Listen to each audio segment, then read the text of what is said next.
ఏపీలోని ఎన్టీఆర్ జిల్లా కంచికచర్ల మండలం కేసరా ఎన్వెంటా కెమికల్స్ సమీపంలో ట్రావెల్స్ బస్సు దగ్ధమైంది. హైదరాబాద్ నుంచి గుంటూరు వెళ్తున్న ట్రావెల్స్ బస్సులో పొగలు రావడాన్ని గమనించిన డ్రైవర్ అప్రమత్తమై ప్రయాణికులను కిందకు దించారు. స్థానికులు పోలీసులకు సమాచారం ఇవ్వడంతో వారు అగ్నిమాపక సిబ్బందితో కలిసి మంటలను అదుపులోకి తెచ్చారు. బస్సులో 39 మంది ప్రయాణికులున్నారు. ప్రైవేట్ బస్సుల్లో తరచూ జరుగుతున్న ఘటనలు తీవ్ర ఆందోళన కలిగిస్తున్నాయని ప్రయాణికులు ఆవేదన వ్యక్తం చేశారు.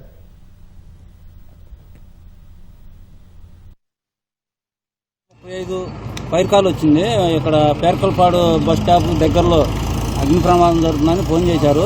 మేము ఏసీ బస్సు సరే మేము టర్న్అవుట్ చేసి వెంటనే వచ్చాము. ఇక్కడ పరిస్థితి చూస్తే బాగా మంటలు తీవ్రంగా ఉన్నాయి. మేము రాగానే నందిగాం బండిని కూడా టర్న్అవుట్ చేశాము. దాంతోపాటు ఈ టోల్గేట్ వాళ్ళ వాహనం కూడా వచ్చింది. ఈ ఇన్ఫర్మేషన్ అంతా మా డిఎఫ్ఓ గారు డిస్ట్రిక్ట్ ఫైర్ ఆఫీసర్ గారికి తెలియజేశాం.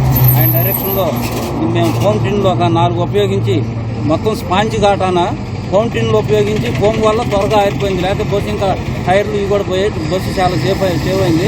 ఇంజన్ సైడ్ ఓన్లీ సీట్లే కాలినాయి. ఇంజన్ అంటే ముందే అంటుకుంది కాబట్టి ఆ వైర్లన్నీ కాలిపోయినాయి. ఈ సీట్లు ఫోమ్ కొడతాను త్వరగా రికవరీ అయింది బస్సు.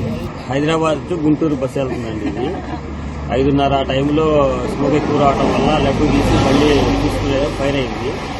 ప్రయాణికులు మొత్తం దించేసి మా బస్సులు వేరే అనుకుంటే ఆ బస్సులు పంపించేసాము. వాళ్ళ లగేజీ వాళ్ళు గీయడం జరిగింది. 5:30 ఎమ్మటే స్మోక్ రావడం ఎమ్మటే ఫైర్ అయిపోయింది. బస్సు మొత్తం ఇట్లా కాలిపోవడం జరిగింది. 39 మంది ఉన్నారు.